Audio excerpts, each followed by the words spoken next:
Hi friends, is சரி cinema base அப்டேட்டில் ஒரு லேட்டஸ்டான ஒரு அப்டேட்டோடு வந்திருக்குங்க. சூர்யா நடிப்பில் வெளியாகி இருக்க படம் தான் ரெட்ரோ. இந்த படத்தை கார்த்திக் சுப்ராஜ் அவர்கள் இயக்கியிருக்காரு. நம்ம எல்லாருக்குமே தெரியும். படம் ரிலீஸ் ஆகிடுச்சு மே 1 அன்னைக்கு. படத்தோட டைட்டில் கார்டு போடும்போது ரஜினி சாருக்கு நன்றிகள் தெரிவித்து தான் அவர் வந்து அந்த டைட்டில் கார்டே போட்டிருக்காரு படத்தில். அதை நம்மளால் பார்க்க முடியுது. சின்சியர் தேங்க்ஸ் டு ரஜினிகாந்த், அதே போல் மணிரத்னம், அதே போல் இளையராஜா அப்படின்னு சொல்லிட்டு அவங்களுக்கும் வந்து தேங்க்ஸ் ஃபார் இன்ஸ்பைரிங் அஸ் அப்படின்னு சொல்லிட்டு ஒரு டைட்டில் கார்டு போட்டு தான் படத்தை ஆரம்பிக்கிறாரு. ஸோ எந்த அளவுக்கு ஒரு ஃபேன் பாய் சம்பவம் அவர் இந்த படத்தில் பண்ணியிருக்காருன்றதுக்கு ஒரு சிறந்த எடுத்துக்காட்டு நம்ம டீசரில் பார்த்தோம். சிறப்பான தரமான சம்பவங்களாக இனி தாண்டா பார்ப்பீங்க அப்படின்னு சொல்லிட்டு பேட்ட படத்தோட டைலாக் வச்சு இந்த டீசரில் அப்போ கண்டிப்பாக படத்துலையும் ஏதாவது ஒன்று இருக்கும் அப்படின்னு சொல்லிட்டு எல்லாருமே எதிர்பார்த்துருந்தாங்க. அதே போல் ஒரு தரமான சம்பவம். படம் பேர் ரெட்ரோ அப்படின்னு வச்சிருக்கனால ஒரு ரெட்ரோ சாங் வந்து போட்டுட்ட தலைவர் படத்துலேருந்து. ஜானி படத்துலேருந்து ஒரு பாடல் செனோரிதா ஐ லவ் யூன்ற பாடலில் பார்த்தீங்கன்னா இந்த படத்தில் வந்து யூஸ் பண்ணியிருக்காங்க அந்த பாடலை.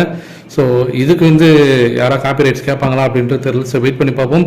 ஆனால் அந்த பாடலில் யூஸ் பண்ணி தேட்டரில் பார்த்தீங்கன்னா விசில் சத்தம் பறக்க விட்டுட்டாரு கார்த்திக் சுப்ராஜ் அவர்கள். தான் என்றைக்குமே ரஜினி சாரோட தீவிரமான ரசிகர் தான் அப்படின்றத மீண்டும் ஒரு ப்ரூவ் பண்ணிட்டாரு. இது ஒரு பக்கம் இருக்க, அடுத்தது லதா ரஜினிகாந்த் அவர்கள் சமீபத்தில் ஒரு ஃபங்க்ஷனில் கலந்துட்டாங்க. அவங்க வந்து ஒரு ஆர்கனைசேஷனாக சம்திங் ஏதோ ஒரு ட்ரஸ்ட் மாரி ஒன்று இன்ட்ரடியூஸ் பண்ணியிருந்தாங்க. ஒரு ஃபவுண்டேஷன் மாரி ஒன்று ரெடி பண்ணியிருந்தாங்க.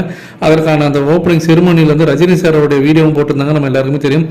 அந்த ஃபங்க்ஷன் முடிச்சுட்டு அவங்க வெளியே வரும்போது அந்த இடத்துல வந்து கேட்குறாங்க, ரஜினி சாரை பற்றி கேட்கும்போது ரஜினி சார் அடுத்தடுத்து படம் பண்ணுவாரா அப்படின்னு சொல்லிட்டு ஒரு மாதிரி ட்விஸ்ட் வச்சு கேட்டாங்க மீடியாக்கெல்லாம். அந்த இடத்துல அழகாக ஒரு பதிலடி கொடுத்துருந்தாங்க.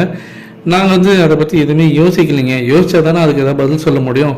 ரஜினி சார் இப்போதைக்கு வந்து அவர் ஓய்வு பெறதை பற்றி அவர் யோசிக்கவே இல்லை.